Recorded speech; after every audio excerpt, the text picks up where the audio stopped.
Good evening and welcome to Tysky Sour. We have an absolutely jam-packed show for you tonight. Later in the show, I'll be joined by two great guests. Tony Wood to talk about what's going on in Russia, the imprisonment of Alexei Navalny by Vladimir Putin, what it tells us about the future of that country. At the end of the show, I'm going to be joined by Clive Lewis to talk about Labour's turn towards flags and patriotism. He's worried about it. Are you? The rest of the show, though, we are going to be talking with Aaron Bastani. How are you doing, Aaron? I'm very well, Michael. I'm incredibly happy to be joining you on this jam-packed show. If I wasn't on this show, I'd want to watch it. Exactly. I'd say the same thing myself. We're going to talk about Captain Tom, what his character has meant to the country in this pandemic. There was supposed to be a clap at 6 p.m. I have to say, no one clapped in Hackney, where I am, but I'm not sure if that was a universal experience around the country. Some good news on vaccines. And we are also going to talk about a beef going on in the United States between Glenn Greenwald and AOC, and also AOC describing the events from her perspective of the Capitol Hill riots. Actually, some really shocking stuff that sort of changed my opinion on what happened. So definitely worth staying tuned for. Before we go on to our first story, you know the score, share the show link, tweet on the hashtag Tysky Sour, put your comments both under the YouTube videos and on Twitch. Now, the story of Captain Tom has followed the arc of this pandemic. At the start of the crisis, when we were locked down and cheering Britain's carers, the story of a World War II veteran doing laps of his garden to support the NHS inspired many in Britain. Here he is talking about why he wanted to support health service in its work over the pandemic. They're putting themselves in mortal danger, and they're doing it cheerfully, and they're doing with everybody's good in mind. I think they are doing marvellous, and I think they're so brave. Now, the campaign captured the imagination of many, as did the story in general of Captain Tom. He raised £33 million. In that first wave, he also had a #1 single recorded via Zoom. Then in the summer, when much of the country was celebrating the end of the first wave by eating out to help out, Captain Tom went to Buckingham Palace to get knighted by the Queen. Then in the next phase of the pandemic, before we were locked down in this last wave, he managed to escape to Barbados. But when he returned, like 109,000 others before him, he succumbed to COVID-19. Boris Johnson today in Parliament paid tribute to Captain Tom at PMQs. Captain Sir Tom Moore, or Captain Tom as we all came to know him, dedicated his life to serving his country and others. His was a long life lived well, whether during his time defending our nation as an army officer, and last year bringing the country together through his incredible fundraising drive for the NHS that gave millions a chance to thank the extraordinary men and women of our NHS who protected us in this pandemic. As Captain Tom repeatedly reminded us, please remember, tomorrow will be a good day. He inspired the very best in us all, and his legacy will continue to do so for generations to come. Mr. Speaker, we now all have the opportunity to show our appreciation for him and all that he stood for and believed in. That's why I encourage everyone to join in a national clap for Captain Tom and all those health workers for whom he raised money at 6 p.m. this evening. So as I say, I didn't hear any clapping where I am in Hackney. I'm not sure if that's because this isn't a particularly Tory area and people don't tend to like, taking part in activities at the behest of Boris Johnson, or maybe these kind of things just don't really work from the top down anywhere in the country. Aaron, I want to bring you in on this. We'll talk about the sort of Boris Johnson element of it in a moment, whether he's using this situation. But first of all, I mean, the story of Captain Tom, putting aside our cynicism about the Conservative reaction to it all, it is kind of incredible. You've got like a 100-year-old, he comes to represent the fight against COVID-19. Quite an inspirational guy, the way he talks about the health service and his history. And then just as the vaccine is beginning to be rolled out, like tens of thousands of other people, he tragically passes away. Yeah. I mean, he's obviously an amazing person. He's lived a really long time and he's done a lot. And I think, in a way, for me, the most important lesson, and look, because I'm writing this book about aging, is that you're never actually too old to actually do something really amazing and what people will remember you for. And I think as we become an older society, increasingly you'll find people who actually hit their stride, doing things, coming sort of to the public eye, capturing the public imagination in their 50s, 60s, 70s. That will become increasingly normal, I think. But yeah, I mean, clearly the reason why we're talking about him, you and I are talking about him right now, is because of the broader political context within which he's been mobilized and elevated as a sort of icon in the corona crisis. And I do think, Michael, people will look back on this as something just frankly very strange. I do think in 30, 40 years' time, people will look back at the COVID crisis and say, my God, they had a 100-year-old, a centenarian doing laps of his back garden to raise money for the National Health Service. While a very low GDP country in Southeast Asia, pick Thailand, pick Vietnam, were saving lives without having to do this, without having to put old people through the ringer. So I do think, on the one hand, hugely impressive. I don't mean in any way to denigrate his achievements, particularly those of last year. But at the same time, I think it also does tell us something quite important politically, the way he's been mobilized in the manner in which he has. And, I don't know if have you read any Evelyn Waugh, Michael? I haven't, actually. I'm not very good with novels. I don't find enough time in my life for them. Well, there's a good trilogy of novels. He was a conservative writer before anybody sort of says, Evelyn Waugh is cancelled. I know. But he was probably one of the best novelists, English novelists of the 20th century. And he wrote an amazing trilogy of books about the Second World War. The trilogy is called Men of Honor, Men of Honor. And one of the sort of characters in this, so the main protagonist is a guy called Guy Crouchback. He's a sort of Catholic officer.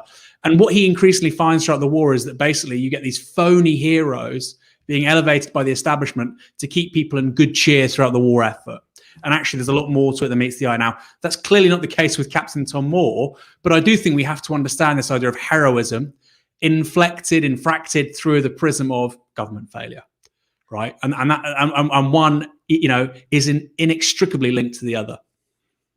And I mean, I suppose the objections people have to Boris Johnson utilising this, which I think are totally fair, is that one, yes, this was someone who walked across his garden to raise money for the NHS. I mean, I'm sure people like being part of movements. I don't necessarily think he was driven to that because the NHS was underfunded, but it is true that the NHS has been underfunded for the past 11 years. That's why it is at the brink of collapse every winter when we have a normal flu pandemic, and why it was not in any fit state whatsoever to deal with this particular pandemic. I mean, the other issue, it's, I suppose, almost kind of gross for Boris Johnson to say, let's take inspiration from this person who's passed away, as if this is some sort of tragedy which is completely separate from the decisions he has made. And we all know that the death toll we have seen, especially since Christmas, is because of Boris Johnson's decision to go into a lockdown very late. So this isn't a natural disaster. The death of Captain Tom, just as so many of the tens of thousands of people who, especially in this wave, who have passed away unnecessarily. I want to show you a video of Boris Johnson from a while ago, because I suppose the response some people would give, and I mean, I have some sympathy for this actually, is to say, look, the politics behind this, especially the clapping, it doesn't make a difference. It's just gestural. What's going on in the background is that you've got an underfunded NHS, you've got a prime minister who's made criminally negligent decisions, and this whole movement to try and make the country feel good is itself, on one level dishonest.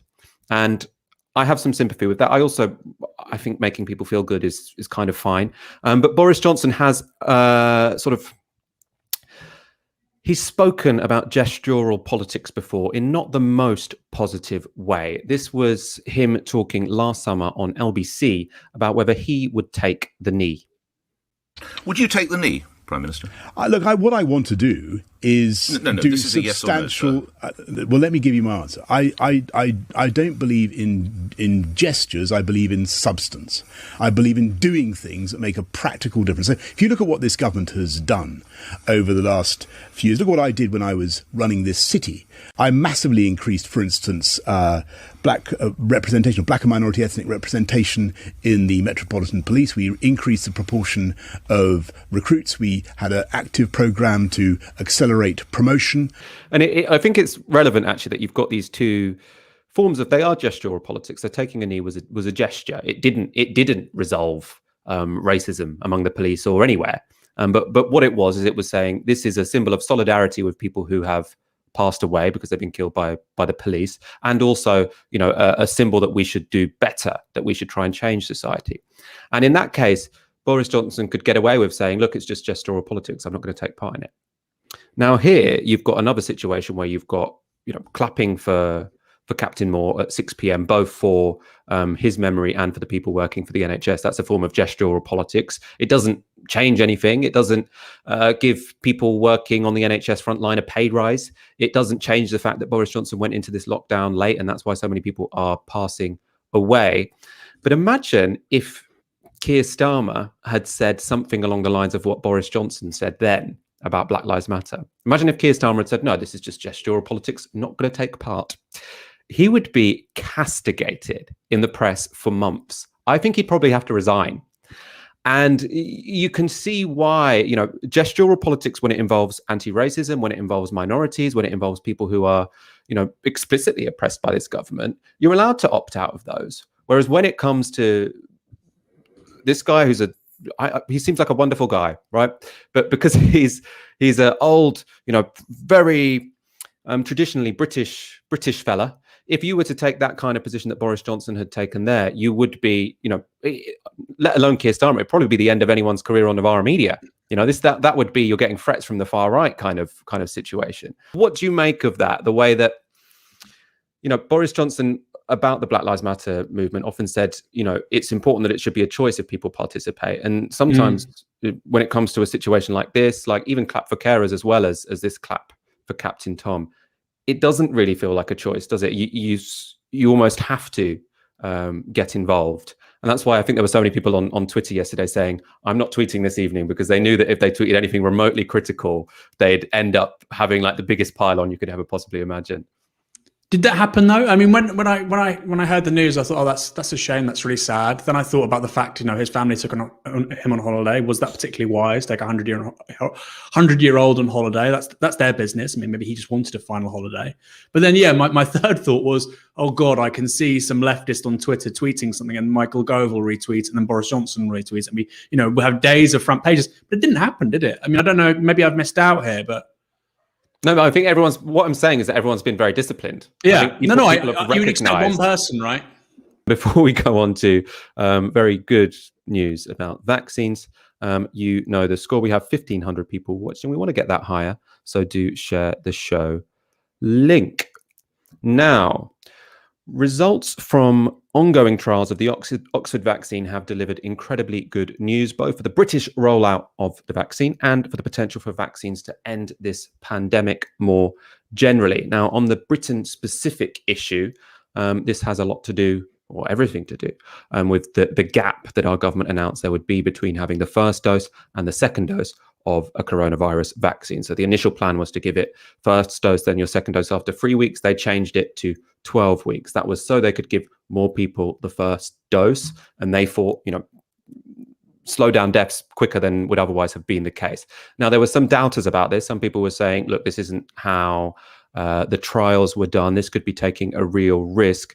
But results from Oxford, so they're doing a sort of ongoing, constantly developing trials of this vaccine, are very positive on this front. So they say that protection from a single dose does not fall over a 3-month period, with efficacy remaining at 76%. They also show that over the long term, a delayed booster is in fact more effective than one delivered after 3 weeks. We can go to a quote from the scientists.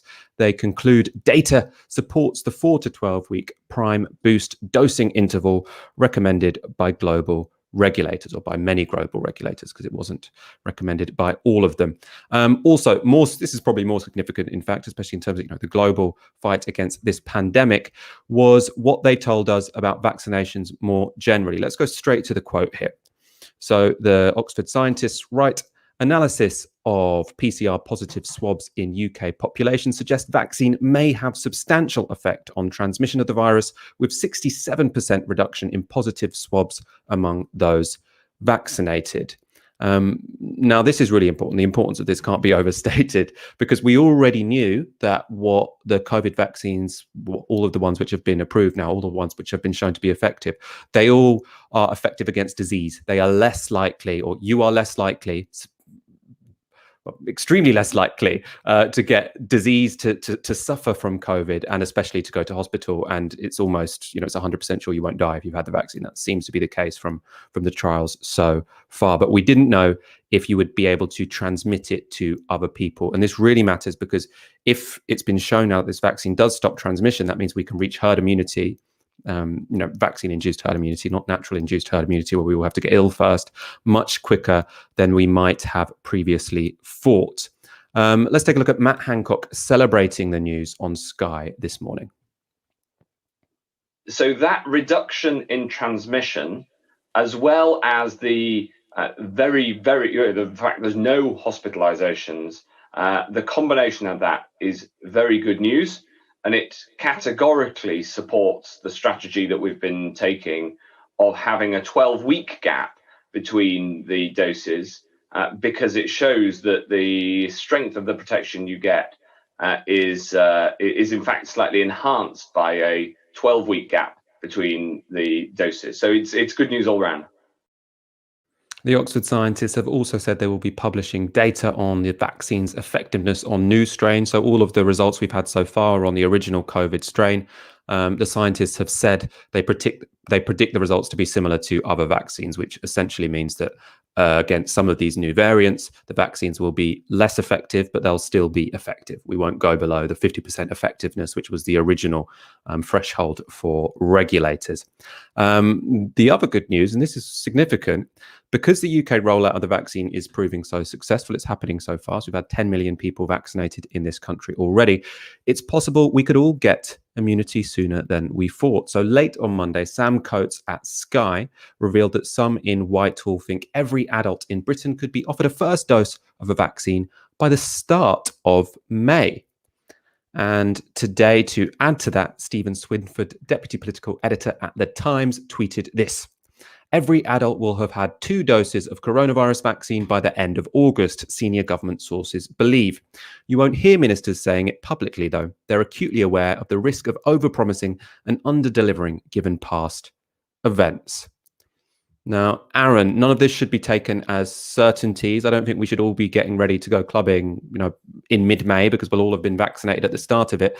But this is, much more positive than any of us would have imagined at the start of the year. I mean, it's incredible news, Michael. If you go back 6 months to last summer, or even September, I don't know, when was it announced there were successful trials of the first one? I think it was the BioNTech one was the first one, wasn't it? And then Pfizer. Yeah. Prior to that, I know they got approved in December. They were, but you remember on, I think it was the Today program or the World at One. Yeah. Specialists came on and they said, "What does this mean?" He said, well, basically, we could be out of the woods in a year. And people are like, oh, wow, because we had those conversations all the time, Mike. We were saying, it could take several years for a vaccine to arrive. It may be incredibly expensive, it may be incredibly difficult to produce, et cetera, et cetera. Turns out there are multiple vaccines which are easy to produce and easy to distribute, and some are harder than others. But, we can basically see global herd immunity sometime by 2022, 2023. I mean, this is what Richard Horton told me on Novara Media recently, editor of The Lancet. So there's no reason for us to disagree with what Richard Horton has to say. He's not been particularly over-optimistic when it comes to these things since the pandemic began. So it's clearly amazing news. I think 6 months ago it was kind of unimaginable, and it's clearly a break with much of what's going on in the rest of the European Union. I think the second highest rate of vaccination amongst the European countries is Malta. Which is something like maybe somebody can correct this. I think it's maybe 4%. Given it's a country of 300,000 people, it could do it much more quickly than that too. So for a country like Britain to be where we are, population of 65 million, much larger landmass, it's a huge accomplishment, Michael. And ultimately, yes, on the left, we're going to say that's because of the NHS, not because of the government. But the government did massively overpurchase, and people will say, well, you need to ration these, it should be fair, and so on. But if you think, the government has bought 400 million doses of vaccine in the long term, I think we could be getting around that, at a maximum. So you think, look, there's 65 million people, 2 doses each. We might have to do this every year, 18 months. I mean, that's, that's probably reasonable, actually. So the government did a great job in procurement, and then the NHS did a great job in terms of distribution. So it's brilliant news. But then, of course, there is the caveat. We could get a mutation whereby, actually the efficacy rate drops dramatically. So Novavax, for instance, or the Johnson & Johnson vaccines, much cheaper to produce than BioNTech and Pfizer ones, kind of surprise people how effective they are. But actually, as with all of the vaccines, compared to the variant, for instance, from South Africa recently, it's about a 50% efficacy rate. Now, if we get mutations which basically drop the efficacy rate to below 50%, then we start to have problems again. If that doesn't happen, big if, then this is fantastic news. And what Richard Horton told me earlier this week is that we may not be able to go on summer holidays this year. I think perhaps we will, probably not to a few big European countries, but other places, yeah. Probably by next year, we'll see more or less business as usual, which it's remarkable. It's never happened before, within 2 years. Some global south countries are going to struggle. That's going to require global solidarity. But more or less amongst the OECD, we'll be back to normal, which is kind of confirmed here. And Britain will be at the front of that, which I don't think any of us expected 6 months ago. Yeah, I mean, it is really surprising that, especially, as you say, procurement, they've done really well, because sort of the critique of the government is to say, look, all we've done is we've hoarded vaccines. Right. So we've got all of these vaccines, which means other people don't have vaccines. But if you read about the actual process in this country, and also, we should caveat this with the government's handling of COVID has been appalling. The reason why we have 108,000 deaths, or 109,000 now deaths, is because Boris Johnson didn't listen to his scientists, because we never went into lockdown, because we had this sort of addiction to listening to industry lobby groups who didn't want to slow down travel, or who didn't want to close hospitality, etc., etc. That's why it's been such a catastrophe. But on this one particular issue, the government have done very well, and it seems actually, in particular, Matt Hancock has done quite well, because they made a decision which was to say, look, we don't really care if we splash some cash and it fails. What we want to do is make sure we get vaccines as quickly as possible, which means they just spent billions here, there, everywhere. Britain spent the same amount as the whole of Europe on investment in vaccines. And obviously we have a much smaller population, and it has paid off. That's why we have so many vaccines which seem like they're going to work. And the sooner actually that people in this country get vaccinated, the sooner I think, the government seem like they probably will want to export vaccines as sort of an effort of diplomacy. It's quite a cheap way, actually, to find yourselves in good stead with the rest of the world. So it's a genuine good news story. As Aaron says, the only risk here now, it seems, is if a variant emerges. It could come from abroad. It's also become apparent that there are variants which are evolving independently in this country that have the same features as the South African variant, which will mean that they could be a bit more resistant to the vaccine, which is why, while we're doing this vaccine rollout, we want to make as sure as we possibly can be that we aren't allowing the virus to grow out of control, because obviously the more people who catch COVID, the more people who pass it on, the more chance there is for evolutions of it. And that's the last thing we want, not because it would mean that we'll be in the same sort of first wave that we've had. It seems very unlikely that will happen again, but that we can, say goodbye to any hopes of having a decent summer. I personally don't think there will be international travel this summer. I don't think there'll be that much demand for it. And I think it will be seen as a very big risk. So I think we'll have another, holiday of staycations, which I can definitely handle for a year. Let's go to a comment. Juliet Duffy with £25 says, amazing work, you guys. I always tune in. Thanks for keeping me updated with excellent analysis. It's my 25th birthday today, so here's 25 quid from a Glaswegian living in London. Happy birthday, Juliet Duffy. Thank you so much for the donation. I hope you have a wonderful day. I'm sure it's going to be a quieter birthday than usual. I just need to check if we've got our next guest. I've got a slightly different setup today, so if you see me moving around with my arms, yeah, you can come in, Aaron. I had 3 points to say. The first is I do think by the summer, I think by August anyway, I think between countries with high vaccination rates, you can see travel corridors, because ultimately the tourism industry has collapsed. And I'm not talking about aviation companies. I'm talking about potential corridors between 1 or 2 European countries, maybe the United States, the UK. That's plausible. I can see how that would work. Also, maybe Southeast Asia, because ultimately these are industries which are going to collapse. I can see that argument, and I think it probably can be done quite safely. But it's nothing like what we saw over the summer with, people going to South Spain and so on and so forth. Secondly, what this shows, the procurement strategy, which has been done so well by the government with regards to getting various vaccines, this offers a glimpse of how the government should basically engage in state intervention, in state intervention of the market in the future. So, climate change. We need, new technologies to rapidly reduce CO2 emissions, to ultimately withdraw carbon from the atmosphere. The government should be going to businesses that are trying to do this, saying, we're going to give you X amount of money for 10% equity, 20% equity, 30% equity. And most of those won't work. Most of those won't deliver. But the whole point is, we've been told for 40 years, you can't have the government back winners. It will always fail. They talk about Concord. They talk about British Leyland.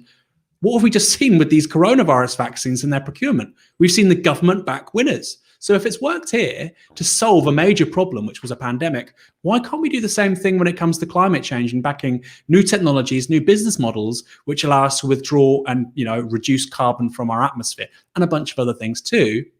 And then finally, what's really important is, Michael, we can't just talk about mutations. The reality is we're going to see far more pandemics over the course of the 21st century by virtue of climate change, deforestation, and globalization. The fact that more people are traveling, more goods are moving around the world more quickly than ever before. That means we're going to see more of these pandemics. It's no coincidence. There have been 3 distinct coronaviruses this century. There will be more. And so the lesson has to be the next pathogen that breaks the species sort of barrier that we're subject to, whether it's a SARS-like virus or Ebola or Zika, we need to have a response which is entirely different. So what does that mean? It means that globally, we're going to need a floor on public healthcare, which is free at the point of use. We're going to need that. That's in everybody's interest, by the way. Whether you're a New York banker or a fisherman in Southeast Asia, it's in everybody's interest for universal free healthcare and universal vaccination programs.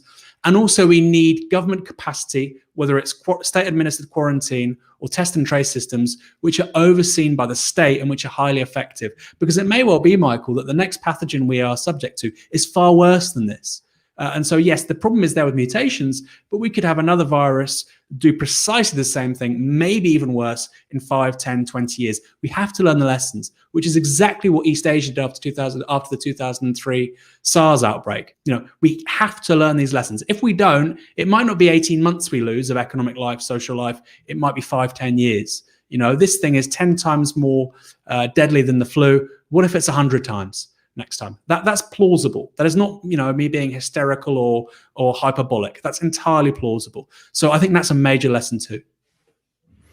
No, I do think that's. I'm glad you got the chance to make those 3 points, Aaron. I thought they were all very, very important, actually. Especially the one that I really want to be politicized, actually. And I think Labour have taken all the wrong lessons here, which is that if mission-oriented industrial policy is what Mariana Mazzucato would talk about it. You had the government which had an aim. We want to get a vaccine as soon as possible. They said, look, considering how important it is to achieve this, throwing $1 billion here, $1 billion there, it really doesn't make any difference. If we get this vaccine a month earlier than we would have otherwise done, that is going to save 100 times more than the amount we could possibly waste on a failed vaccine. So let's be really liberal with this. Let's splash the cash and hope something works. That's exactly how we should approach climate change, as you say. We should be saying, how do we have a completely zero carbon energy system? How do we have a completely zero carbon heating system? What we need to do is splash cash, invest in all of these different startup companies, because the costs of not resolving climate change are going to be way bigger than any waste we might have on a few failed projects.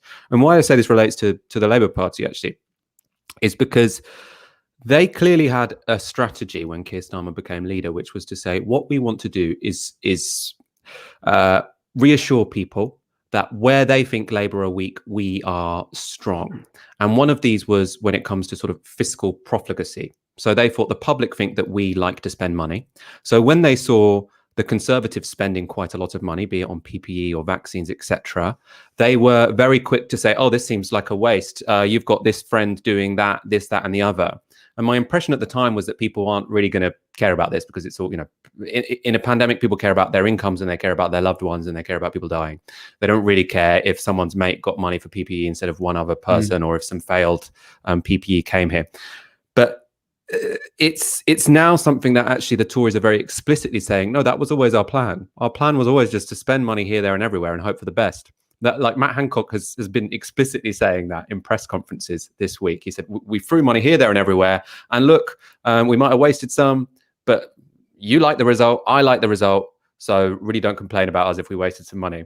And it seems like the Labour Party still aren't willing to go beyond saying, oh, they spent a bit of money on this project where there was a connection to their friend, when actually, I don't think the public care. And I think instead of nitpicking here and there, we should say, let's do this again, but for other issues that people care about. Climate change, let's do this again, but for technology when it comes to aging. Aaron, I want your final point on this before we go to our next story. I think you've just nailed it, Michael. I think that's entirely right.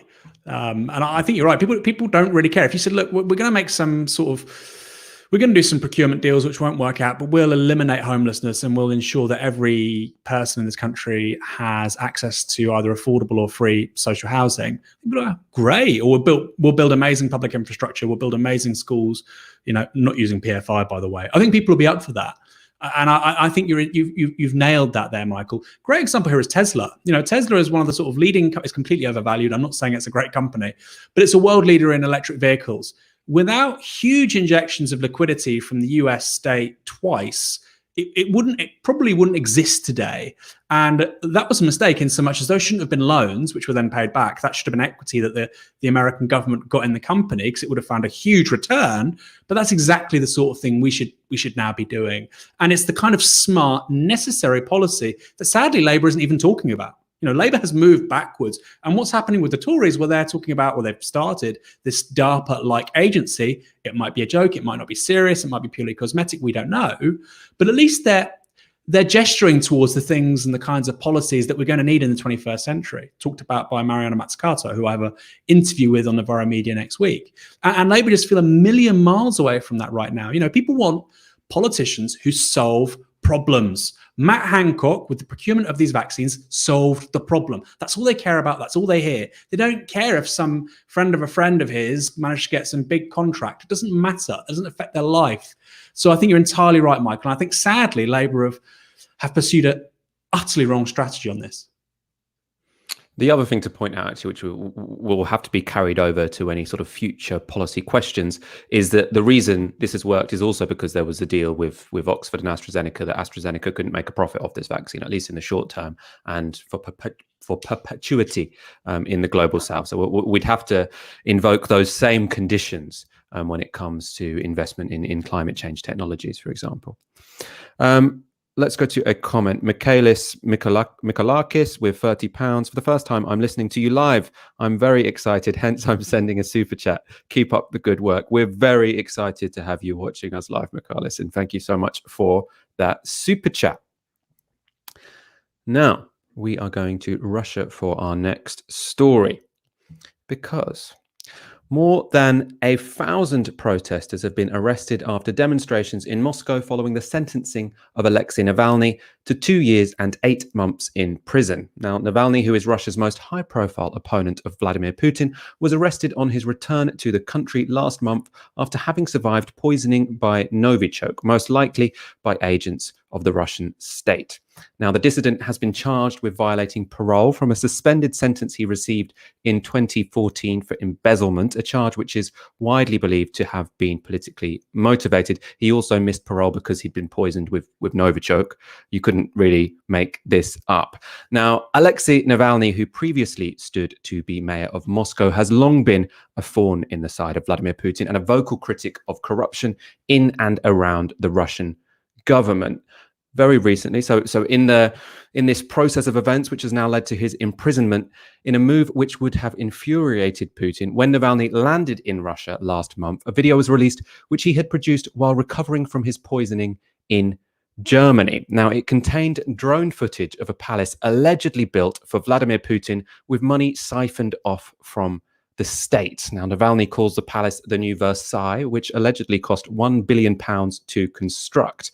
The video is 2 hours long. It's very entertaining. I recommend you watch it. This is a real showman talking. It's narrated by Navalny and has clocked up 108 million views. The start of it actually is also fantastic because he's saying, I'm recording this in Germany, but when you watch this, I will be in Russia because I'm not a coward. And he knows that he will have been arrested by the time it gets released on YouTube.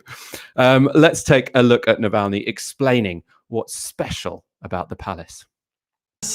Without exaggeration, it is the most secretive and guarded facility in Russia. It isn't a country house or a residence. It's an entire city, or rather a kingdom. It has impregnable fences, its own harbour, guards, church, its own checkpoint, no-fly zone, and even its own border point. It is a separate state inside Russia. So will Navalny's imprisonment shut him up or only further provoke protests from the movement which has built up around him? And has Vladimir Putin's presidency been put at risk by the exposés of his media-savvy opponents? To find out, I'm joined by Tony Wood, author of Russia Without Putin, published by Verso in 2018. Tony, welcome to the show. Thanks, Michael. Great to be on. Now, Navalny's return to Russia has been marked by widespread protests across the country. Will this decision now to imprison him for 2.5 years put a lid on that movement? Will it put a lid on the threat to Putin, or will this just, I suppose, provoke it to grow only bigger? Yeah, that's a good question. I think there's a strange sense in which Navalny's arrest doesn't really change that much. I think when he returned to Russia, he knew that was going to happen. So I think the real question is how long a game is everyone playing? How many protests are there going to be, and how long can that be sustained? The early signs are the Russian government intends to clamp down pretty fiercely, and they can get a lot more violent, as we've been able to see. The number of arrests has been ticking up with successive weekends. So it's sort of a question of pacing and how much pressure the people in the streets are willing to take. Navalny, in his speech, I don't know if people might have seen that, he made a very good point where he said, this is really not about me. I can go into prison. It doesn't really matter. The question is how many more of us there are on the streets, and the more the better. More or less, he said, they can't put everyone in prison. So the gamble is just, will enough people go out on the streets to keep the pressure up on the Kremlin, or will they be able to keep a lid on it? And it's kind of too early to say. How popular or how vulnerable is Putin's rule at this point in time? I know my understanding has been that he's been corrupt for a very long time, but he's also had fairly widespread popularity, even if there aren't particularly free and fair elections. But at this point in time, is it a sort of situation where if people realize, oh, political change is possible, then you'll have that critical mass where people pile onto the streets and then the regime falls? Or is that sort of imposing a structure of thinking onto the situation that doesn't actually apply? Yeah, I think it's sort of hard to measure this stuff. I think partly because, opinion polls are very unreliable in Russia as elsewhere. And partly I think the popularity of the regime is genuine. There is a kind of real, what used to be called the Putin majority, right, which was pensioners, people in state sector jobs, people with some kind of connections to the state apparatus, which is a very large number of people in Russia, and a lot of people whose personal fortunes had improved in the 2000s relative to what they underwent in the 1990s, which is a time, of course, of great deprivation and economic depression in Russia. So there was a very strong kind of Putin consensus, if you like, and the question now is how solid that is. And I think there are signs that it's not as totally solid as everyone would like to believe, and as the polls would seem to indicate. The consensus is, if you like, it's seemingly solid but actually quite brittle. There's a US political scientist based in the UK, actually Samuel Green, who came up with a very good term to describe Russian public opinion, saying that it's not passive, but it's aggressively inert, was the term he used, which I think is a nice distinction, because it does capture that psychology you're talking about of once the calculation shifts, then, once you reach a critical mass, then events can move very, very swiftly. I think, not to get carried away, but the historical precedent that you can look at is that, in early 1991, there was a referendum on changes to the constitution of the Soviet Union and the new sort of Union Treaty, and basically large majorities of the population voted in favor of maintaining the Soviet Union, but in a different form. And of course, by the end of that same calendar year, that entire state had disappeared. So that's a sort of sign that the popular agency in Russia in, the last 30 years has actually shifted very, very quickly in ways that no one, I think, would have predicted. And can we talk a bit about the politics of Alexei Navalny? Because, I mean, obviously he's sort of lauded in the West as sort of this liberal hero, challenging the undemocratic nature of Russia and the corruption there. Also, I mean, as far as I understand, he has a history of saying some really racist, extremely nationalist thing, comparing Muslims to cockroaches. I mean, what kind of character is he, and what does that say about the movement which he has come to lead? Yeah, I think you're absolutely right to point to those really very alarming parts of his political repertoire. And I've, been quite critical of him in the past in things I've written, and certainly talking to people in Russia, that there is this sort of unease with that aspect of his politics. He has undergone something of a political mutation, if you like, a series of shifts in the past 4 or 5 years. And again, not to say that these are genuine or heartfelt, but that he's understood the political calculus is slightly different. And I think what doesn't necessarily receive as much play outside Russia is because of that framing of him as the lone liberal dissident, like fighting against the tyranny of the state, etc. Is that a lot of the shifts he's undergone politically are in a much more social direction. His 2018, late 2017, he did a presidential platform to run in the following year's presidential election. He was barred from running, but the platform itself was much more socially oriented. It stressed the social welfare functions of the state, called for increased spending on health and infrastructure. It was against raising the pension age, which the government then did later that year. And those are all things that Navalny himself would have not supported several years before. In fact, his own party in 2014 called for raising the pension age. So, in that space of 4 years, he'd taken it's a bit strong to call it a left turn, but certainly he'd clearly understood that the country's center of gravity was not quite where he thought it was. And I think some of that nationalist rhetoric has also fallen by the wayside, partly because I think he's realized that it's not going to work. It's slightly, if you like, off-putting both to people outside Russia, but also within Russia, which is, after all, a multi-ethnic state. And I think a lot of his support base would not be in favor of a very nationalist outlook. I think there's been a lot of debates within the Russian left, which is a very small part of public opinion, but I think it's worth highlighting these because they highlight a larger kind of tactical question, which is, to a certain extent, Navalny is really the only game in town for the Russian opposition. So the question is, do you join it in the hopes of contributing to that movement and, if possible, turning it to the left, or do you stand apart from it and then have to fight on your own against the same kind of enemy? And I think a lot of the Russian left, as is true of a lot of other Russian political forces, liberals, even some on the right who are opposed to the regime, have realized that Navalny is the kind of galvanizing force for an entire opposition movement.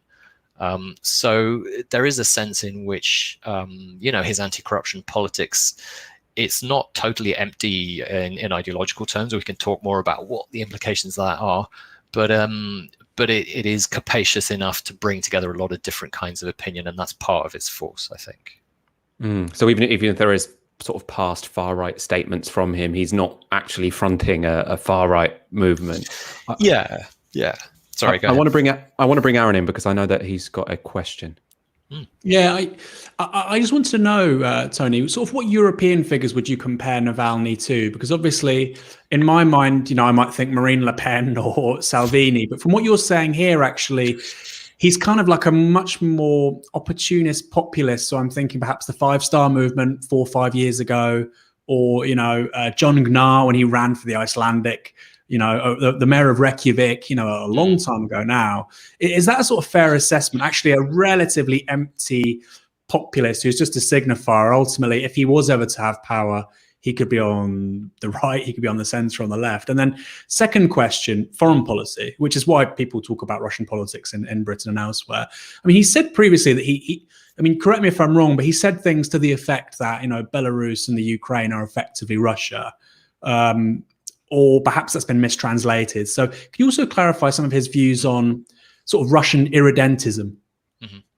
Yeah, sure. I think I guess I don't want to say he's totally empty. I think he does have views of his own, but I think he's just willing to be flexible and adaptable, as a smart politician would be. I think the comparisons you mentioned, I think the 5 Star Movement certainly makes sense.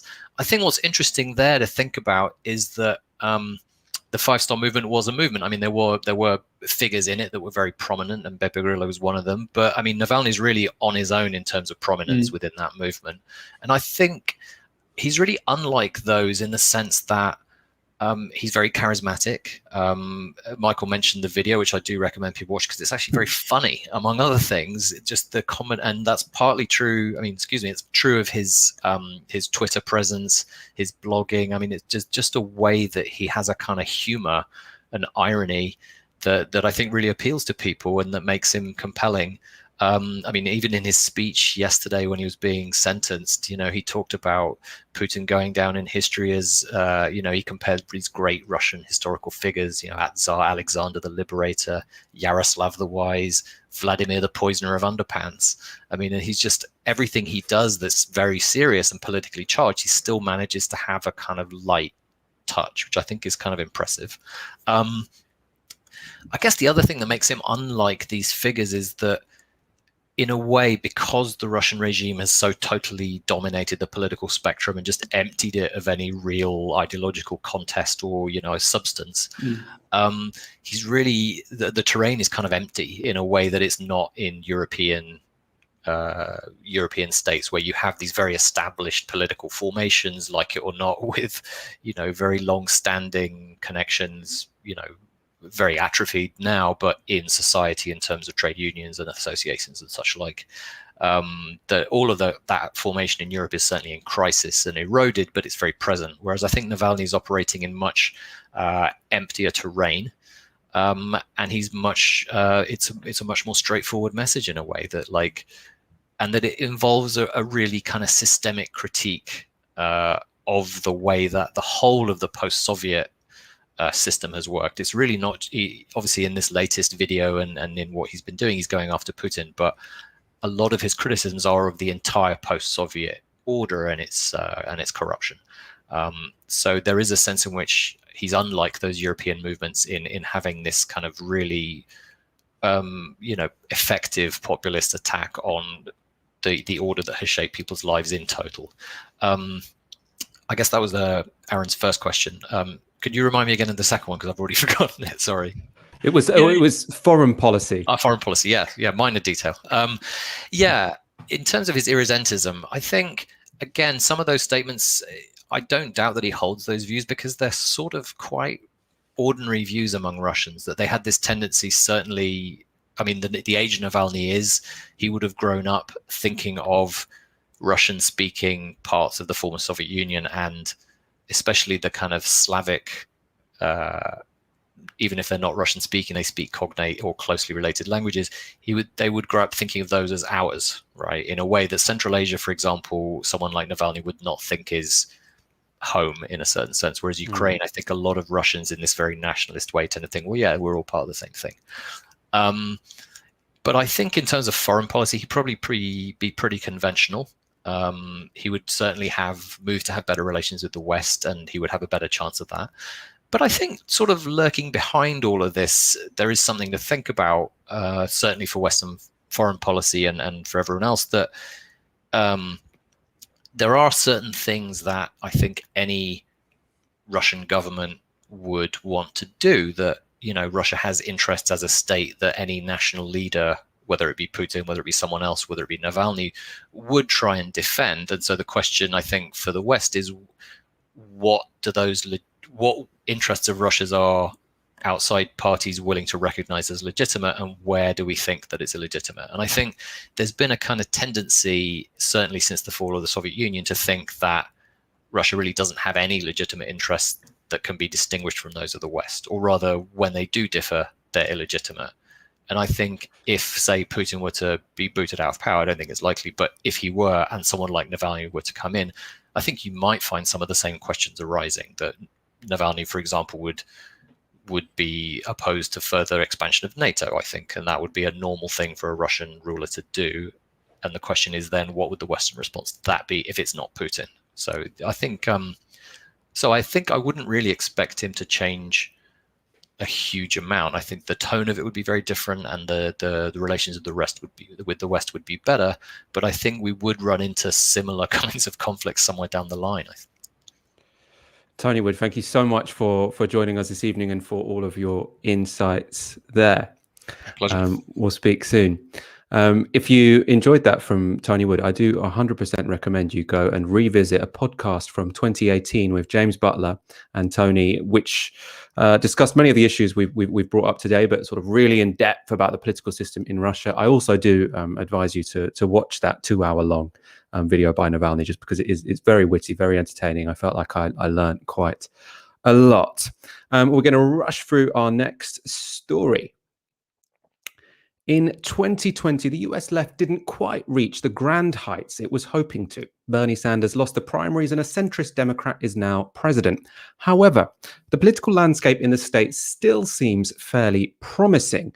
Bernie Sanders chairs the Senate Budget Committee. AOC is arguably the country's most high-profile congressperson, and Biden was elected on a platform significantly to the left of Obama. It might seem odd then that large parts of the US left seem to be tearing each other apart at the moment. This clip of Glenn Greenwald recently went viral. This week has been like the most amazing week of having the left and the right unite against Wall Street. Almost everybody across the spectrum supports what those Redditors are doing and is thrilled to see these hedge fund leeches suffering. And it has it's created a major opportunity to regulate, to legislate, to reform. And Ted Cruz, whatever you think of him, reached out by saying, I agree with AOC about this. So that was an opportunity for right and left to join together to do something that supposedly her main reason for existing as a political figure, which is fighting income inequality. And instead she turns around and says, fuck you, I don't want to work with you. You guys got me murdered. You're a white supremacist. So what's going on here? Now, that clip was from 4 days ago. The context was the GameStop surge we talked about on last Friday's show. So more specifically, it's referring to the moment in that whole saga where Robinhood, which is a stock market trading app, suspended the buying and selling of GameStop shares. In response to that decision from Robinhood, AOC tweeted her concern. Ted Cruz, the right-wing Republican, tweeted agreeing with her, and AOC responded like this. So she wrote, I am happy to work with Republicans on this issue where there's common ground, but you almost had me murdered 3 weeks ago, so you can sit this one out. Happy to work with almost any other GOP that aren't trying to get me killed. In the meantime, if you want to help, you can resign. Now, what was going on there was Glenn Greenwald was characterizing that as a missed opportunity for cross-party support against Wall Street. And what many people took offense to was sort of his impersonation, really, of AOC, giving her a sort of whiny, baby-like voice. You know, if you follow American left Twitter, they're beefing all the time at the moment. Anyway, the problem with what he said, and you know, we should note that this was he said that before the video we're about to show you, is that when AOC said the Capitol riots nearly got her murdered, it's really not clear she's overreacting. We have found out since those riots that a Texas man who participated in the Capitol riot has been charged with threatening to assassinate AOC. And on Tuesday, AOC released a video recounting the events of that day. Let's take a look. I go back in and I hide back in the bathroom behind the door. And then I just start to hear these yells of, where is she?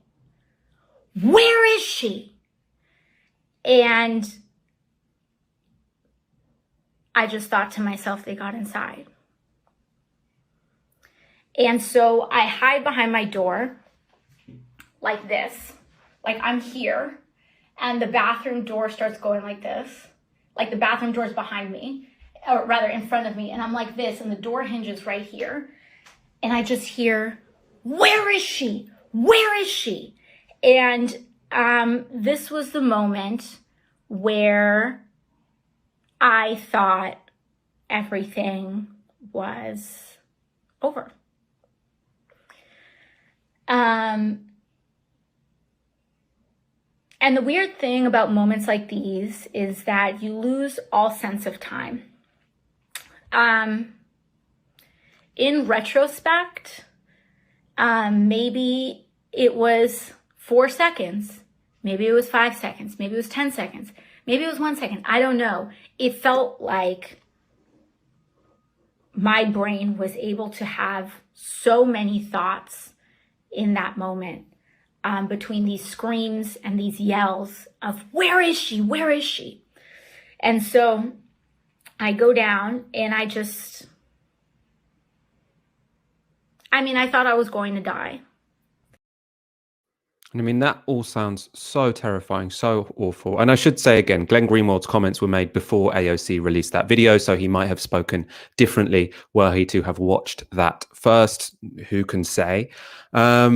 It's worth noting the reason she was so angry at Ted Cruz is that he was someone who had actively supported all of Donald Trump's claims about election fraud and had therefore been a huge part of motivating and legitimizing those people who took part in those Capitol riots. I want to show you a bit more of that clip, actually, because we'll talk about the context here, what it means, the debates within the left that's going on. But first of all, I just want to show you this because I think it really demonstrates how incredible a politician AOC really is.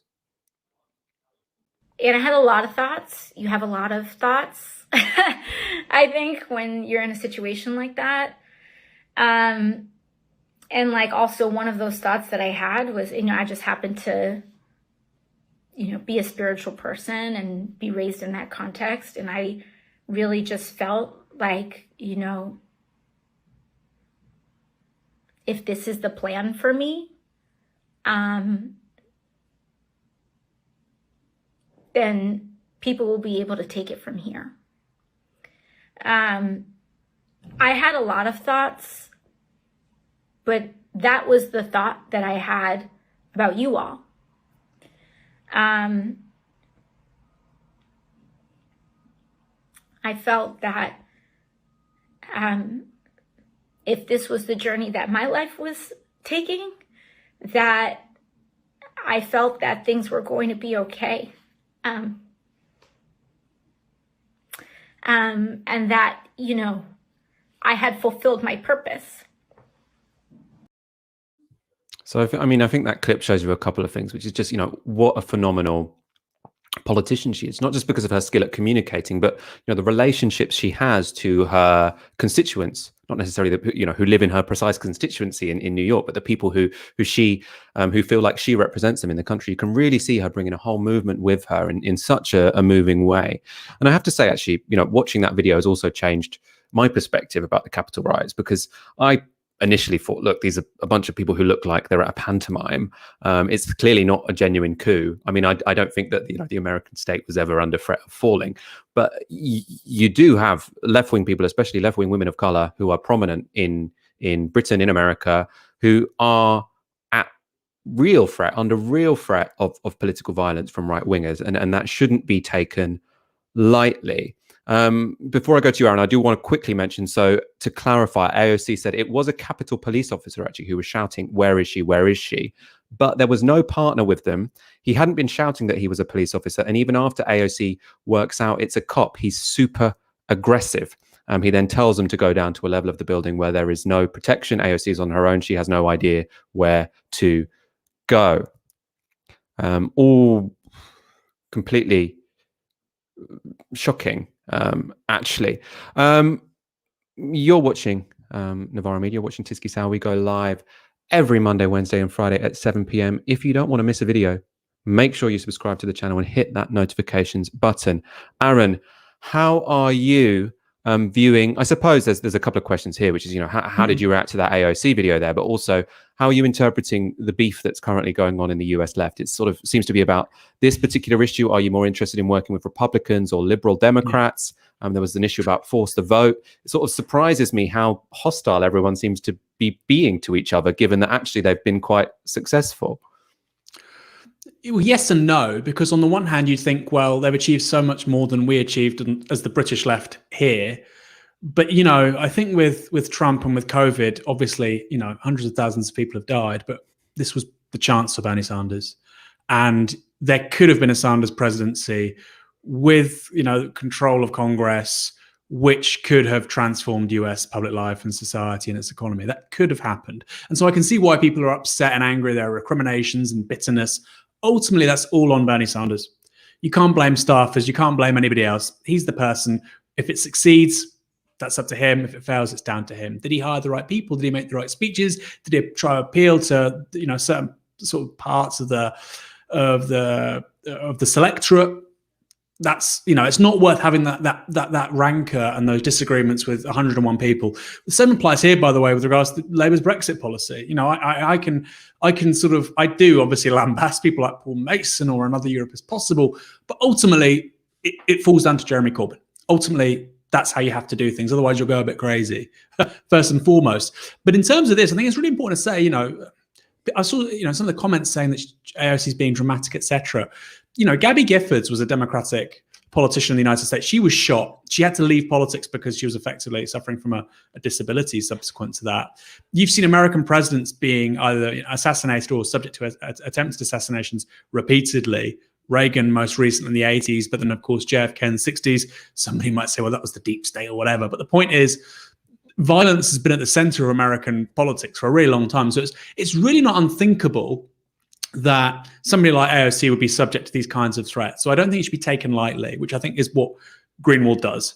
But I do think there are some points which Greenwald raises, which I can kind of understand, which is, and I'm not in the US, so I don't know. And I don't agree with them for 1 second, by the way, at working with Ted Cruz. That's complete nonsense. Ted Cruz has absolutely no interest in reforming the US economy. And what's more, the Democrats don't need him because they've got control of Congress. People like AOC need to be trying to, leverage Joe Biden, influence him, not Ted Cruz. Anyway, I think her response to him was absolutely optimal and fine. And I think she should try and discredit him as much as possible. But there is something going on right now in the United States where you feel that the problem for the left may be, because they've been very successful within the Democratic Party, the problem may be now that they get recuperated by effectively a centre-left administration, which may do many bad things. That may be a problem they now have to confront. It's been very easy for AOC and Ilhan Omar and Bernie Sanders to attack Trump, his response to COVID, the state of the economy, Black Lives Matter, because they weren't in power. It's very different when your own guy is in the Oval Office, which is what we now have with Joe Biden. The next time a George Floyd is shot, murdered by a police officer, what's the response of federal government going to be? If there are riots, how will it respond? And by extension, how will these people respond to a Democrat president? I think that's an important question to ask, but I think Greenwald does it in a very poor way. And I think he belittles, obviously, the horrific events which AOC and others were subject to, completely unnecessary. But you're right. I'm surprised that people in politics for so long, with so much intelligence, are engaging in these really spiteful personal attacks. It's not necessary. These are strategic questions. You need to have them in good faith, and you need to have them with a modicum of decency, I think. I think that question of are the left within the Democratic Party at risk of recuperation is the key one. I think it's a very interesting question. I mean, I think potentially, what AOC and her colleagues have learned or potentially taken from those primaries is that actually there's a limit to how successful you can be in the Democratic Party if you position yourself purely as an outsider, which is why, AOC is seen by many as being a bit more friendly to the Democratic establishment than is Bernie Sanders. But many people's interpretation of the failures of Bernie Sanders in those primaries was that he didn't love bomb Democrats enough. Not necessarily the leadership of the Democratic Party, but Democrats as Democrats sort of say, I actually believe in this party. I'm one of you. And he sort of underestimated how much commitment there was in society to the Democratic Party. And that seems to me to be what AOC has learned, and that's why they seem to be unwilling to fight what they see as unnecessary battles with the party establishment. So, for example, to fill in our audience, there is also a massive debate which involves the same protagonists about whether or not the left-wing Congress people should vote against Nancy Pelosi to become Speaker until she guarantees that there'll be a vote on the floor of the House. AOC and her colleagues have said there'd be no point in doing this. We'd lose anyway. It's just a way for us to sort of undermine internal coalitions within the Democratic Party. And then people such as Jimmy Dore, Glenn Greenwald, people like Brianna Joy Gray have sort of said, no, you're selling out already. I don't know what you thought about that particular debate. Do you think that the AOC, and you've said it's a possibility that they get co-opted, do you think that the actions they're taking at this point in time make it seem like co-option will happen? We'll see. I think it's very possible. And I think ultimately the Democratic Party, like the Labour Party in this country, because of our outdated electoral systems, is ultimately going to be a coalition of people who really disagree with one another. And if you have a political vision for the United States, which is of free, accessible healthcare, of social justice in the economy, of civil rights being extended to everybody regardless of color or creed, Joe Biden is only going to take you so far. Nancy Pelosi is only going to take you so far. And I think, you need coalitions. And that's not to say I'm not going to do business with them. I think, obviously, the Democratic Party with the left in it right now is probably in quite a good place. But it's something you need to really have an eye on, Michael. And that's why, we go back to the discussions we've had in the Labour Party over the last 5 years, or relating to the Labour Party over the last 5 years. We've had those discussions as journalists about mandatory selection, which is politicians will often make, or sometimes will make, mistakes, and there need to be methods of accountability for that. But the advantage they have in the United States is, and I think this is really good, is they have primaries. So if AOC is accountable to a movement and she doesn't step up and she makes terrible mistakes like Jimmy Dore and Glenn Greenwald are saying, they can primary her. They can beat her with a candidate to her left who will do the things they're saying she isn't doing. But they're going to need to build a mass democratic movement in order to do that. And so the mechanisms are there to keep politicians a little bit more honest in the US than they are here. But yeah, first past the post system, you're going to have to make pretty horrible compromises. Inevitable. We need to be adults about that. But there are going to be lines that shouldn't be crossed. We're going to move on to beef within the Labour Party now. We've done the US left. Now let's come to the British left and the British centre. I'm not really sure if Labour Party beef now counts as a fight within the left, because you can interpret that how you want. Before we get onto that, though, we have 2,000 people watching. We have 600 likes. Do like the video. It helps us in people's recommendations, people's suggestions. Now,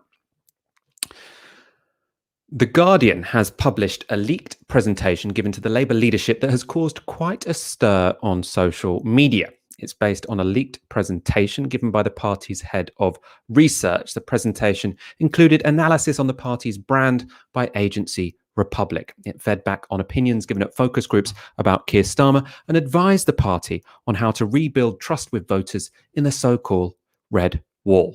Now, some of the focus group feedback in that presentation was pretty uncomfortable for the leadership. So the Guardian explain here what was in that presentation. They say, his slides, so this is the Labour head of research, his slides featured comments from the focus groups such as, I don't know anything about the Labour Party at the moment. They have been way too quiet. And he, Starmer, needs to stop sitting on the fence. The Guardian continues, voters see this fog as deliberate and cynical. Top officials have been told, proving that Starmer and his team are not being forthright and honest about where we want to be. One Birmingham voter described Labour as two different parties under one name. An ex-Labour voter from Grimsby quoted, they are the voice of students. They have left real people, taxpayers, behind. Lots of food for thought there. Lots of slightly awkward comments from the public about Keir Starmer's fence sitting, but it's this next bit that really caused controversy. So the presentation suggests that displays of patriotism are needed to reinforce that the party has changed. One slide says, belonging needs to be reinforced through all messengers, while another is headed, communicating Labour's respect and commitment for the country can represent a change in the party's body language. It goes on. Among the top recommendations is the use of the flag, veterans, dressing smartly at the War Memorial, etc. Give voters a sense of authentic values alignment. Now, approach for response, a senior Labour official said the language came from the agency's research rather than their own phrasing. Now, that article, which is saying they need to use flags, veterans, and dress smartly at the War Memorial to give voters a sense of authentic values alignment. I love PR speak. In that article, they quoted Clive Lewis, who expressed concerns about the contents of the presentation, saying it's not patriotism, it's fatherlandism. There's a better way to build social cohesion than moving down the track of the nativist right. The Labour MP has also put out an opinion piece in The Guardian this evening. This was while we were live. It's titled, Phony Flag Waving is not the way for Labour to win back the Red Wall. Voters will reject fake patriotism. Keir Starmer should have the courage to embrace the complexity of our national story. And you'll be delighted to know I'm joined by Clive Lewis now. Welcome to the show. Hi there, Michael. You're right there. My initial reaction to this was a bit different to yours because I thought, look, this is just a presentation based on research from an external company who have said, look, voters don't think you're patriotic enough, so maybe stand in front of flags. You know, Yeah, it was comms advice, but you seem more concerned. So, you know, could you lay out your position as to why you think that what was in this article is concerning and it should concern Labour members? Well, I feel a bit like the Emperor from The Empire Strikes Back, because when he says all is progressing as I have foretold. But you may remember when I had my brief stint in the leadership election, myself and many others could see where post-Brexit, with a blame game going on about who was to blame. You know, was it people, you know, calling Brexit voters racist? Is this what's to blame for Labour's woes or second referendums? And as we rushed headlong into basically under the first past the post system, looking at where the new swing voters were and what their perceived issues were, this belief that actually that meant that black people, students, others in those seats where Labour votes are stacked up, we were going to be thrown under a bus, because that's what the political system we have does. It means our votes get taken for granted, and the votes of those and the perception of those who need to be looked at and assuaged then take on a disproportionate standing in how we approach things. On top of that, we've also had a very difficult time during the pandemic with the rise of Black Lives Matter. And I think what many people would consider to be some of the mood music of the new leadership. You have, you know, I won't even start with the leaked documents because we can park that to one side. But I think in terms of the response of Keir to Black Lives Matter, I think the initial response on the statues, which was a kind of out-of-hand dismissal of the whole issue around that, the issue around those statues, around our history. You saw how all those black historians and others piled into this to discuss and say this is good in so many ways because we're beginning to address the real history of this country rather than the fairy tale that we've told ourselves for far too long. And this was what that was all about. But that was dismissed out of hand, as was the concerns of the black community who suffered racism for decades, for centuries, but who suffered decades at the hands of the police for many years, brutality, beatings, stop and search. And whatever we think of defund the police, the angst behind it, the cry of help from that community behind it, who were talking about that wasn't unpacked, it was dismissed. And I think when you begin to look at the new music, when you begin to listen to those who are saying we have to look at what our voters are saying, their justifiable concerns about issues on immigration and other things, it begins to set alarm bells. Throw in this piece of research, which has been commissioned by the leadership, and then you begin to kind of build up a picture, which I think you can already see playing out long before this kind of brand analysis came back in. You can see this is where we've been heading. Blue Labour now, inside the party, are probably the biggest, I would say, intellectual force inside the DIS office. I can't prove that, but you know, there are people like Jonathan Rutherford and others in there who are advising. Claire Ainsley's book has talked a lot about the values of these groups. So it's not just come from nowhere. I haven't just suddenly panicked because of this piece of brand work. It's kind of on top of a stack of other things, which I think lots of people in their bones can feel has been on the cards for a long time, has been coming.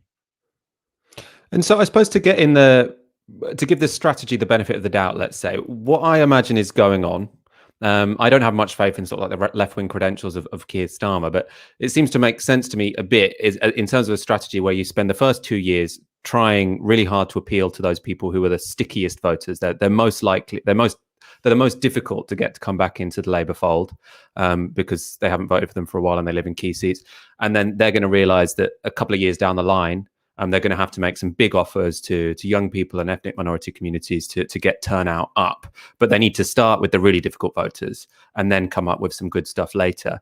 Do you think that could possibly be going on? And if that were the story, would you find that more acceptable? And look, it's easy for me to kind of be an armchair quarterback and second guess what it is that they're doing. I haven't heard. I'm not privy to the strategy that's being pursued. As I said, we're having to many of us, including MPs, having to piece it together, jigsaw it together from what we're seeing, and that's one possible analysis of what's going on. But there's a problem with this, and I think in many, I didn't quite hear what was being discussed last time. I heard the word PR mentioned by Aaron.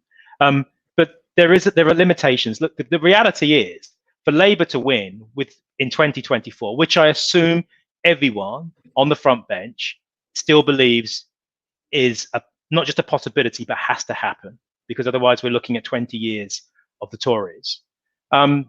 Scotland is not going to come back under the current conditions before 2024. We might make some new inroads in the next couple of years, but I think given the pandemic, given where the SNP are, kind of thinking that that's going to change dramatically by 2024 is cloud cuckoo land. So that means that in reality, we're looking at a 10.5% uniform swing to Labour to achieve a majority of one. That equates to about 124 seats we have to win to get a majority of one. And that's not even stable government.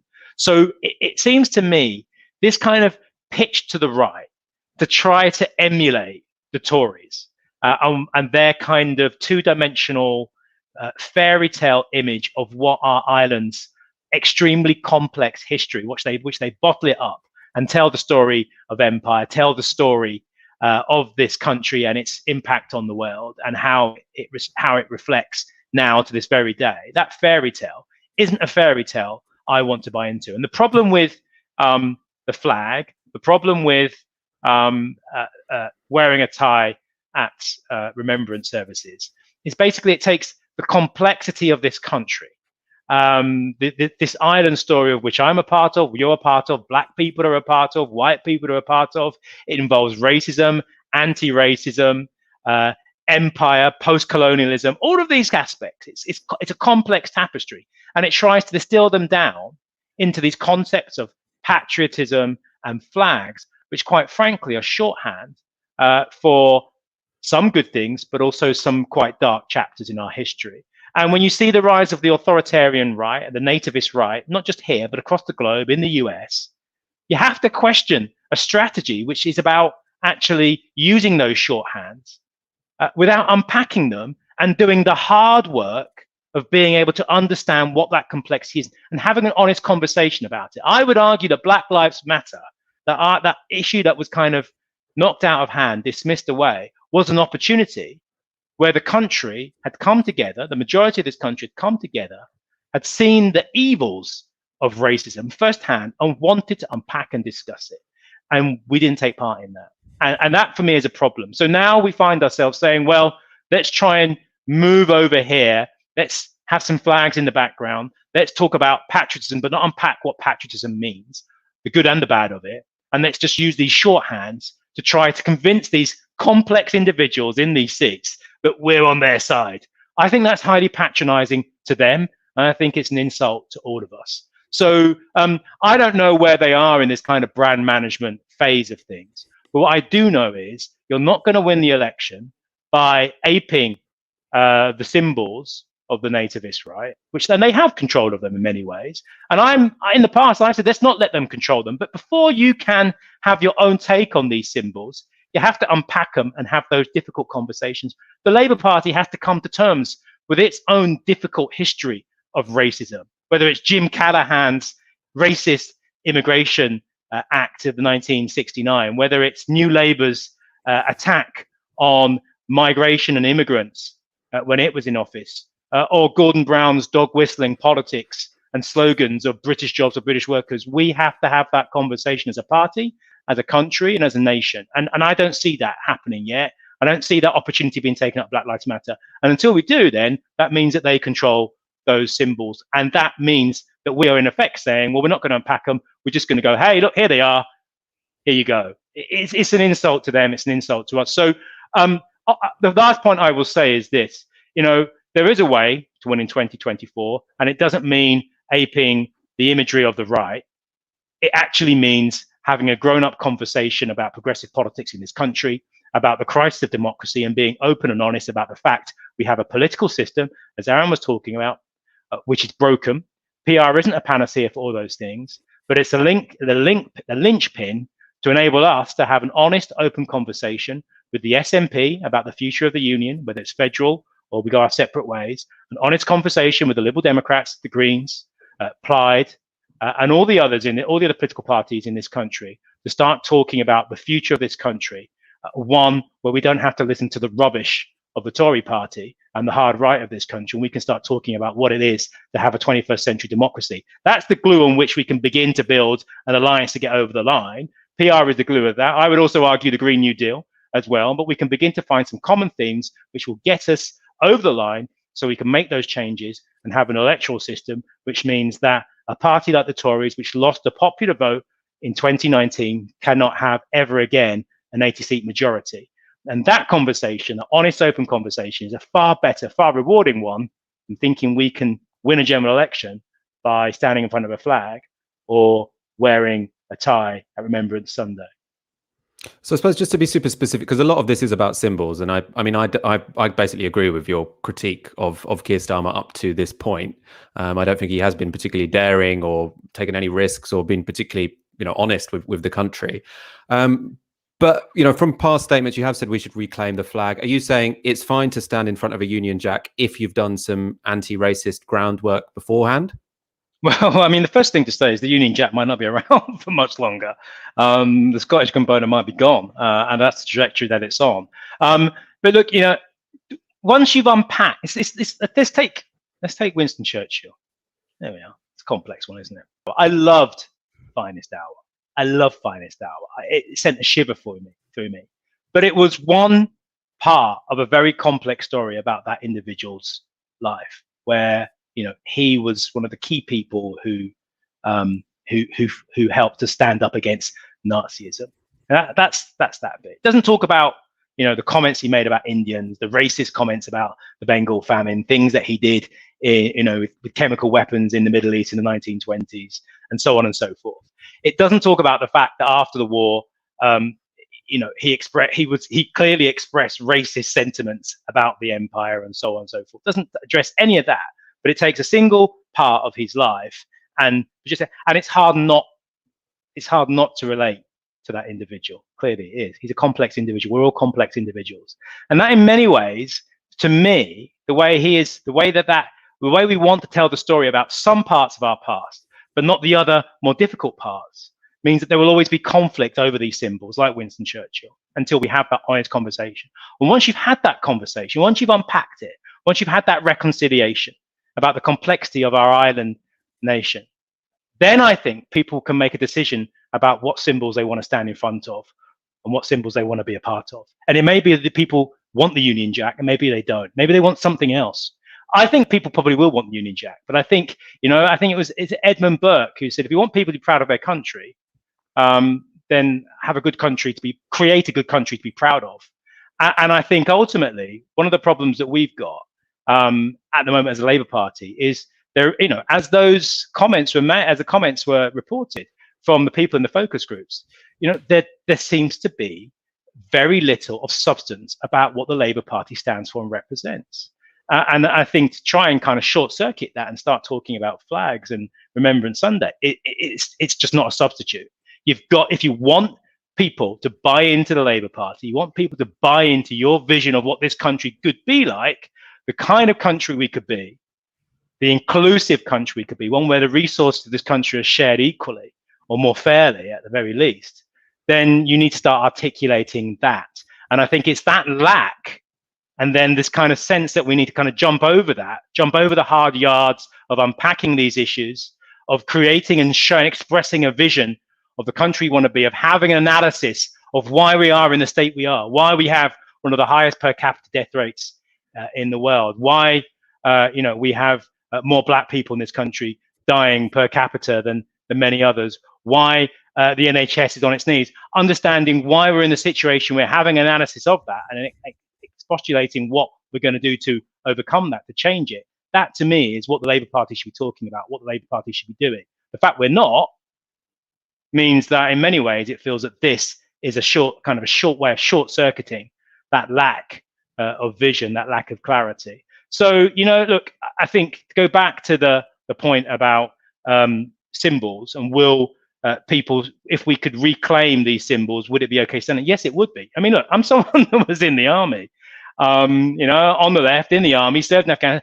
I love this country, but I'll choose what parts of this country I love. I was prepared to go over there and get shot or blown up or whatever it was that was happening to thousands of the soldiers around me. I was prepared to do that, not for the Queen, not for some fairy tale concept of the Union Jack, not for Windsor, but for the country and the people that I loved and the bits of that country that I loved. And everyone would have different bits. It's all relevant. It's all acceptable. It's all authentic. And it's that complexity, this short-circuited approach, completely forgets, completely pushed out the window. So, you know, yeah, it is disappointing. People are gonna be upset with that. But I hope the leadership takes that on board. Doesn't see the criticism as necessarily punching them and beating them for the sake of it. I don't do that. I try genuinely not to do that. I hope it reminds them that actually they need to step up, because I want to see a Labour victory in 2024, and I want to start seeing the green shoots of that recovery. And I don't think we're seeing it at the moment. And this isn't the way to do that. Yeah, I want to get behind the leadership. I want to get behind our party. And I think most of the people who want to see a Labour government in 2024 do as well. But I want to see a Labour Party that can actually take on those issues, get over the line, and make changes to our lives in a way that's going to be lasting and transformational. And this sells us short. I mean, that issue of patriotism and the army in Afghanistan, we could definitely talk about for a couple of hours. But we're going to move on to another Labour story. I should check with you, because I know we've kept you a while, and I didn't mention we'd be doing a LabourLeaks and a community organising story. I'll also have Aaron in for it. But can we keep you as well? You can. I haven't had my dinner yet, but yeah, you can. Yeah. Thank you. Our audience will be very appreciative of that. Right. It feels like I'm just talking to you, and it feels like I'm just talking to you in your front room in my kitchen, doesn't it? I can't imagine there are thousands of people watching, but I'll tell you what. that's the atmosphere we like to generate. You are watching Tysky Sour on Novara Media. Do hit that subscribe button. We go live every Monday, Wednesday, and Friday at 7 p.m. and we put out videos every day. Now,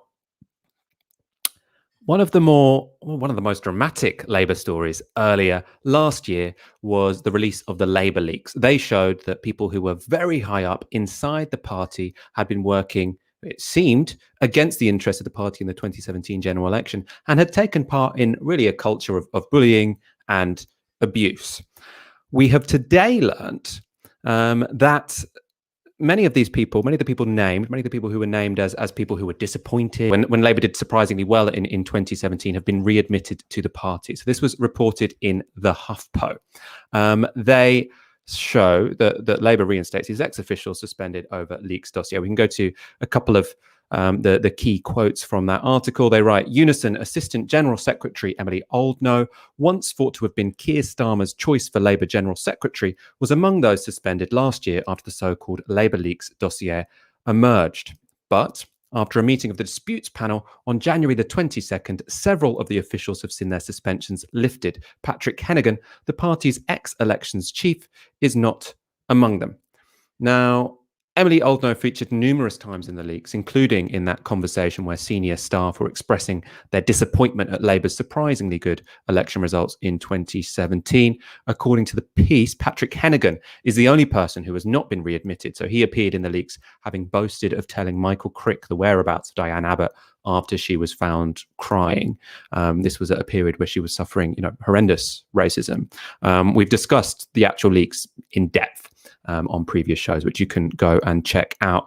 In response to the news, Max Shanley, who's a Labour activist and friend of the show, responded to the news of the readmittance of all of these people by sharing a part of the report in which he appeared. So you can see here, this was from one of the WhatsApp chats. A staffer says, and P.S. I hope Max Shanley dies in a fire. There's an emoji there you can't see. That's a very bad wish, Sarah, but if he does, I wouldn't piss on him to put him out.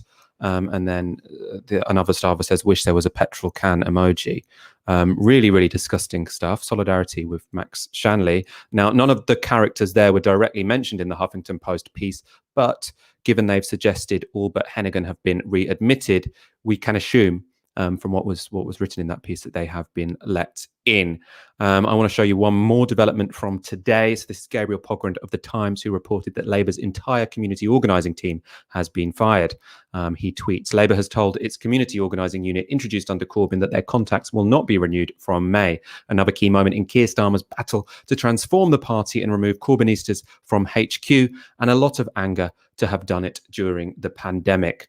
Aaron, I want to bring you in for your thoughts on both of these two developments. You were ahead of the game, really, in reporting the Labour leaks. What do you make of these readmittances, and what does it tell us that this decision was happened within the same 24 hours that the entire community organising team have been fired? Yeah, it's an interesting one. I mean, we talked about this, didn't we, Michael, privately? It's one thing to say that somebody shouldn't be working in the organisation. Clearly, if these people were still working for the Labour Party and they'd been found to have done this stuff, they would be fired, clearly. Then as members, you have to ask questions about who broke what rules. And I understand that you have to have due process, right? People on the right of the Labour Party didn't want to give that to Jeremy Corbyn. I think these people should be given due process. I think personally, all of them should be expelled for reasons that I think are pretty obvious, but they have to be given due process. And the only reason why I can see that Patrick Hennigan would be expelled but not others is because potentially he indulged in racially motivated behavior, abuse. I don't know. But then there's similar kind of workplace bullying going on from other people. So we'll have to see it come out in the wash. Like I say, I don't think any of those people should be members, including Emily Oldknow, including the people that obviously said those horrific things about Max Shanley. And then in terms of the community organising team, look, this was something which was created by Jeremy Corbyn. I think it comes into existence 2018. If you want this sort of thing to succeed, it's not going to take 1 year, 2 years. People are saying, well, how did it do in 2019? Actually, seats with community organisers did better than seats without them. But even if they'd all won, I don't think that's conclusive evidence about how effective it is. You know, these things, if you're going to build a new asset within an organisation, lots of staff, lots of resources, a big ask to engage with a whole part of the electorate which hasn't been engaged with for decades, that's going to take a long time. And I find it really strange that you've got the Labour Party after Joe Biden won, after you flipped the 2 Senate seats in Georgia. People say, wow, Stacey Abrams, it's all about community organising. Amazing. Biden won, by the way, because of hugely increased voter turnout. And yet the very same people who say all that say that actually there's no problem with getting rid of the community organising team. And on the same day that we see these people not having their contracts renewed, it's bad enough that they're going to not have jobs in May after the local elections. They're going to have to try and find work in a pandemic. That's bad enough. But also the timing makes no sense. You've got local elections in 3 months and you're telling 10, 15 members of staff, we're going to let you go in 3 months. Do you think they're really going to be that motivated to work particularly hard? I don't think they are. So it really makes zero sense to me. At the same time, they're advertising for positions, as is always the case, for people to be hired on a temporary contract going through to May. But what's interesting is that some of these positions which were advertised, their jobs sound remarkably similar to what the community organising team does. And they're going to be on £10,000 pro rata, which is to say they're going to be working for 3 months on 2.5 days a week, and they'll be on a living wage, presumably.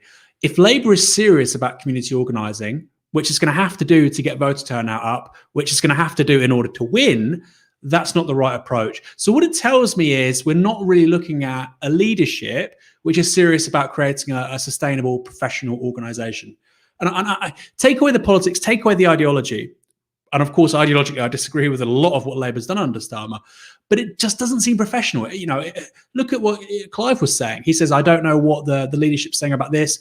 I'm not involved. I'm not in the inner circle. That shouldn't be how it's working. You know, Keir Starmer should be outlining his vision to every member of staff, to every member of parliament, to every Labour councillor and saying, we all need to be pushing in the right direction. Here's why. Here's my vision. It doesn't exist. He keeps on talking about values. What values? He keeps on talking about traditions. What traditions? It's incredibly vacuous. And it's also, I think, incredibly incompetent and unprofessional. You know, people will say, well, Jeremy Corbyn was X. Jeremy Corbyn lost 2 general elections. The 2017 result was good, but he lost 2 general elections. That can't be your benchmark. You know, if we're going to judge whether or not Keir Starmer is overseeing a successful project, it needs to be a successful project. In terms of members, it's losing members. Is that successful? No. In terms of funds, it's losing, it's hemorrhaging money. Is that successful? No. So come May, if it doesn't do well in local elections, you know, people then have to ask, well, what is working? And look, they may do well in May, in which case that's the answer. But this doesn't suggest a professional, competent leadership right now, no. Clive, I want to bring you in on these 2 stories. So one, the people named in the LabourLeaks being readmitted. I know you were mentioned in them, not as someone who'd said dodgy things, but about whom someone had been said or things had been said, and then the sacking of the community organisers. Yeah, Yeah, so I don't think we can use the word that I was called in the LabourLeaks, but it was a big word, and it wasn't just any old what have you. It was the biggest. So I kind of take some comfort from that. The LabourLeaks were awful, and I think they go to the core. They showed a rotten core at the heart of our party, which I think many of us had begun to see throughout 2015 and 2016, as we saw the behavior of the party in that period. It wasn't pleasant. I agree with Aaron, these individuals need due process. But I think ultimately, look, we all say things in private, which, and some of us not so private, but we all say things that we regret. It's part of the human condition. But it seems to me that there were, pages upon pages of comments, which just did not, you can do it once or twice. You could say certain things. You can get angry. You can become frustrated with someone, and you can say something on WhatsApp or in private in a conversation, for example. We all do it. We've all done it. It's the human condition. But I think it was the systematic nature of it, the quantity of it, the volume of it, and the sheer awfulness of some of the things that we're saying, the offensiveness of them, the brutality of them in some ways, that just doesn't correspond to our stated values as a party. And so in that sense, it does leave questions that need to be answered. And it does leave a really sour taste in the mouth of many people, members, and I also think voters as well, when they look at that. It just looks awful. And I think in terms of the community organizers, I agree with everything Aaron said. It looks awful. The time of it seems absolutely ridiculous given the local May elections. I mean, this, as incentives go, I can think of far better ones. And it doesn't seem to make any sense. And again, maybe there is some kind of deeper strategy here. I'm struggling to see what it is, because I kind of think the May elections are pretty important to Labour. They're the springboard from which we're going to go on to other things, to begin the process of winning and building the kind of process of winning towards 2024. So I, for the life of me, cannot see why this has happened. I probably have a few theories, like some of you, but otherwise, I agree with Aaron. It looks unprofessional, and it doesn't seem to be any logic to it. Second story, and for all of your insights on Labour's, is it patriotic advice or advice about patriotism anyway? And I look forward to reading your Guardian article when we go off air. Thank you, Michael. Thank you, Aaron. I thought you'd had your ears pierced until I realised. I thought you had your lobes pierced. I was like, oh, that's a good look. That's interesting. Actually, your headphones. Sorry. That's all right. They suit you. You should think about getting your earlobes pierced. One of those sort of earlobe extensions. Yeah, weighted down. I might do that. Why not? You're in touch with your metrosexual side. You think you could get away with it? All right, I'm going to keep you till the end of the show now, Clive. We're going to go to some comments. No, don't. Let me go. No, let him have his dinner. Go have your dinner. Go have your dinner. We need to get him back on, though. We'll speak soon. I will happily come back on. Let's speak soon. And let's speak off mic, off camera, and have a chat about... you should say that after the show, not on camera. Yes, I know I should. But I'm an honest and transparent kind of guy. Yeah. I see a little bit, yeah. Nice one. Have a good dinner. Let's go to some comments. Dina Al-Aqsa says, listening to Tysky Sour live for the first time. There's a few of you listening for the first time today. So glad I have a news source that is unashamedly leftist. So thanks, Michael and Aaron and Ash and Dahlia, for all you do. I've been so ambivalent about the way we label the stuff we use to substitute government competence as heroism. Great comment. I think that's how many people, I assume that's a reference to Captain Tom, which I think is many people's response to the political reaction. Harry May with £20. Big love to all the Novara team. Also, can I get a happy birthday for my big bro, Ed? Happy birthday, Ed. Hope you have a wonderful low-key birthday, as I'm sure it will be. Julia Dalloway with 1024. Please, can you wish my boyfriend, Socialist Sam, a happy 24th birthday today? He introduced me to Tysky Sour, and we both love the show, and we think Michael Walker is a legend. Thank you. That means so much. That's such a lovely thing to hear. I also like the thought of you. I don't know if you call your boyfriend Socialist Sam in person. I hope that's the case. Eamon Ridgely with £20 says, please can I get a happy birthday to my fantastic sister Maddie, who is 25 today. She's a long-time fan of the show and previous contributor to Novara Media. PS, keep fighting the good fight. Previous contributor to Novara Media. Well, you'll still get a happy birthday, Maddie. I hope you have a wonderful 25th birthday. Aaron Bastani, it's been a pleasure speaking to you this Monday. Not Monday, Wednesday. All days are the same in lockdown. Yeah. This Wednesday evening. Oh, I just wobbled my camera. It's been my pleasure, Michael. It's all falling apart now. Can I say, we've gone for 1 hour 40, it's like just all crumbling now. I want to say one thing about, can I say a quick thing about Clive? You know, I don't agree with Clive about anything. You'll never agree with anybody about everything. No, but listen. But that's. I thought you said anything. You said anything. Everything. I agree with them about 80% of everything. Everything, Michael, obviously. I agree with them about 80% of things. And in politics, that's life. You have to make compromises. And that's how it's meant to work. So if Clive Lewis was leader of the Labour Party, I wouldn't agree with everything. But there are people who go, yeah, I agree with this about what he's saying. And other people say, yeah, I agree about that. With Keir Starmer, who agrees with him? His idea of like political compromise is compromising with the Tories. It's not trying to meet people where they're out on certain issues. I just thought I'd say that. That's how political parties are meant to work. Most of the membership are meant to feel represented in some way by their politicians. I don't think that's happening with Labour right now. They don't know what they believe. They don't know what they stand for. Maybe we'll find out. If you want to support what we do, you know that this is only possible because of your kind monthly donations. So if you are not already a subscriber, please do go to novaramedia.com/support. Donate the equivalent of 1 hour's wage a month. It's what makes this show possible. For now, you've been watching Tysky Sour on Novara Media. Good night.